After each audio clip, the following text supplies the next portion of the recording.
여러분 안녕하십니까? 일본 불매 운동이 예상보다 빠르게 확산되는 분위기입니다. 특히 여름방학 성수기를 맞아 일본 여행 안 가기에 동참하는 단체 여행객 취소가 급증하고 있는데요. 여행객들의 발길이 또 끊긴 부산항 국제여객터미널의 한산한 모습을 취재했습니다. 박준호 기자입니다. 오늘 아침 8시 부산항 국제여객터미널. 평소 같으면 일본행 여행객들로 붐볐을 음식점이 텅 비어 있습니다. 보통 우리가 아침으로 파는 게 5, 60만 원치를 파는데 10만 원도 못 팔 정도로. 아침에도 한 10만 원 팔았는가 모르겠어요. 그 정도예요. 출국장도 마찬가지. 8시 30분부터 대마도와 큐슈 등으로 가는 페리선들이 연달아 출발하지만 평소 여행객들로 가득 찼을 대합실이 눈에 띄게 한산합니다. 그나마 나온 여행객들도 대부분 몇 달 전부터 계획을 세워둔 사람들입니다. 오래전부터 잡아놓은 여행이어가지고 취소할 수도 없는 거고 좀 민감한 상황인지는 알고 있지만 일본 여행 취소가 잇따르고 있는 가운데 신규 예약은 그야말로 반토막이 났습니다. 작년에 1000명이 탔다 그러면은 네. 올해는 예를 들어서 한 500명이나 600명 정도. 예. 특히 친구나 동창 같은 모임, 그리고 교사나 공무원 같은 단체 여행객을 중심으로 예약을 꺼리는 분위기입니다. 다른 분은 가고 싶은데 한 분이 안 가니까 최면상 못 가는 경우 되게 많아요. 여행업계는 개별 여행 취소 수준을 뛰어넘어 수학여행과 같은 단체 관광 보이콧 사태가 발생하지 않을지 우려하고 있습니다. 학생 단체들 같은 경우에는 조금 8월 달이나 10월 달 지금 이용 예정인 단체가 있어요. 여기에 영향이 있지 않을까 좀. 회원수 133만 명인 국내 최대 일본 여행 카페까지 불매 운동에 동참하면서 운영을 잠정 중단한 상황. 최대의 여행 성수기인 여름이지만 일본의 경제 보복이 부른 분노는 초유의 일본 여행 보이콧 사태로 일파만파 확산되고 있습니다. MBC 뉴스 박준호입니다. 네, 일본이 2차 무역 보복 조치를 예고한 가운데 부산시와 부산경제진흥원이 일본 수출 규제 피해 접수센터를 설치하고 지역업체 지원에 나섰습니다. 부산경제진흥원은 자동차 부품 등 지역 중소기업의 일본 수출입 피해에 적극 대응하기 위해 피해 접수센터를 마련했다고 밝혔습니다. 센터는 매일 오전 9시부터 오후 6시까지 지역 기업의 애로사항을 접수해 수출 영향을 파악하고 기업 피해 대비책 지원에 나설 계획입니다. 장마 전선이 다시 북상하면서 오늘 밤부터 부산에 큰 비가 예보돼 있습니다. 여기에 5호 태풍 다나스가 부산을 향해 방향을 바꿨습니다. 자세한 내용을 현지호 기자가 전해드립니다. 아슬하게 걸쳐진 육중한 바위덩이들. 철제 울타리는 위태롭게 꺾여 있습니다. 폭우 피해를 입은 현장이 여전히 위험에 노출돼 있습니다. 지난달 쏟아진 장맛비로 이곳 산비탈이 무너져 내렸습니다. 많은 비가 내리면 또다시 붕괴될 가능성도 있습니다. 장맛비가 다시 시작됩니다. 기상청은 오늘 밤부터 19일 금요일까지 최대 100mm의 비가 내릴 것으로 전망했습니다. 올해 국지성 집중호우 현상이 자주 나타나는 가운데 이번에도 시간당 최대 30mm에 이르는 강한 비가 쏟아질 것으로 예상됩니다. 여기에 제5호 태풍 다나스도 접근하고 있습니다. 필리핀에서 발생한 시간당 최대 풍속 65km의 소형 태풍 다나스.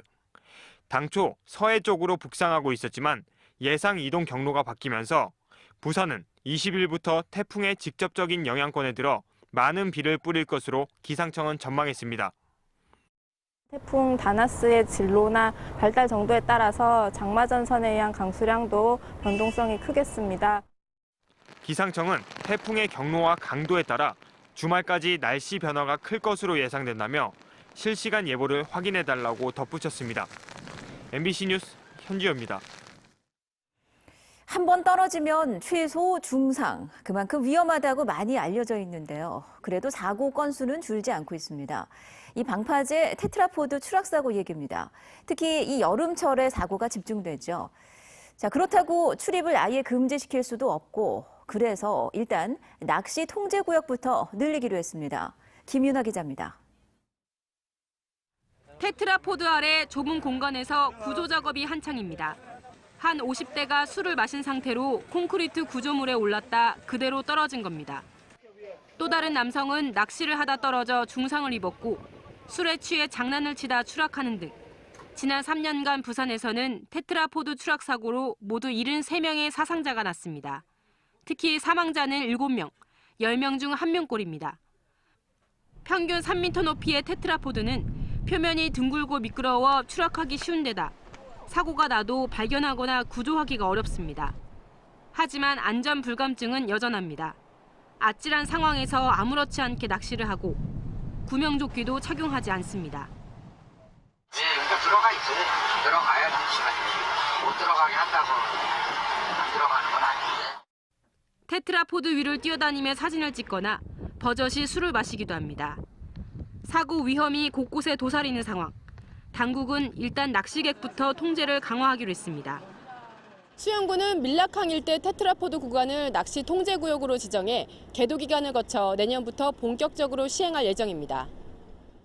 낚시를 하다 적발되면 최대 80만 원의 과태료가 부과됩니다.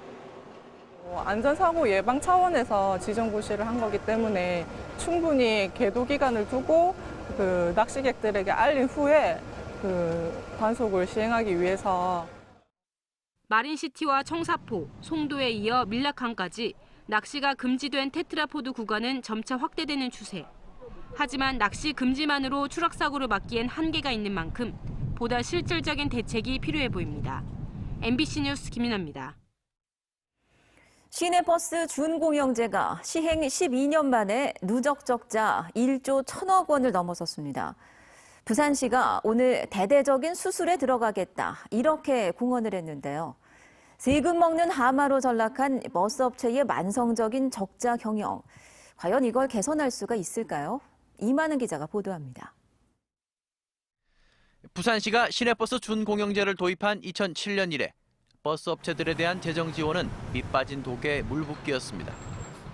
33개 시내버스 업체들은 매년 1,000억 원이 넘는 운송 적자를 냈고 이 적자는 고스란히 시민 세금 부담으로 돌아왔습니다.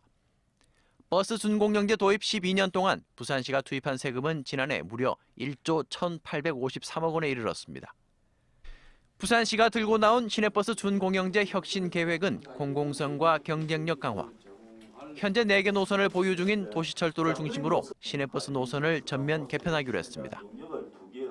그러한 철학을 가지고 버스 노선 개편에 전폭적으로 노선 개편을 해온 적이 별로 없었다고 생각합니다. 그래서 이번 기회에 할 수 있는 범위 내에서는 최선을 다해서 한번 지하철과 연계된 버스 노선을 한번 만들어보자. 중소버스 업체들을 합병해 대형 법인화를 유도하고 외부 회계감사와 공익이사제 등을 통해 투명성을 강화한다는 계획입니다. 시내버스 업체들 간에는 경쟁 원리를 도입해 성과급제를 실시하고 서비스 수준을 높여 수익성을 강화하기로 했습니다. 앞으로는 상위 한 16개 정도는 성과를 하위 성과를 보태가지고 하위 17업체는 아예 성과 이유는 안 줄 그런 계획을 이 안에 담고 있습니다. 그러나 버스업계는 졸속 대책이라며 강하게 반발하고 있습니다. 운송 적자의 상당 부분이 인건비에서 발생하고 있고 주 52시간제 도입 이후 경영 환경이 더 악화되고 있다면서 부산시가 현장을 모르고 내놓은 대책이라고 말합니다. 부산시의 이번 발표는 시내버스 업체들의 의견 수렴 과정 없이 일방적으로 진행된 선언적 성격이 짙습니다. 때문에 실무 협상 과정에서 업체들과의 한바탕 진통이 불가피해 보입니다. MBC 뉴스 이만흥입니다. 오늘로 12일째 재활용 쓰레기 반입이 차단돼 쓰레기 대란 우려를 낳았던 생곡 재활용센터가 운영을 재개했습니다. 생곡 주민대책위는 오늘 강서구청장이 농성장을 찾아 중재를 약속해 일단 반입 차단을 풀고 부산시와 협의를 이어가기로 했습니다. 대책위는 2주 대책 마련 등 부산시가 당초 약속을 지키지 않고 있다며 지난 5일부터 센터 운영권 반환을 요구하며 재활용 쓰레기 반입을 막아왔습니다.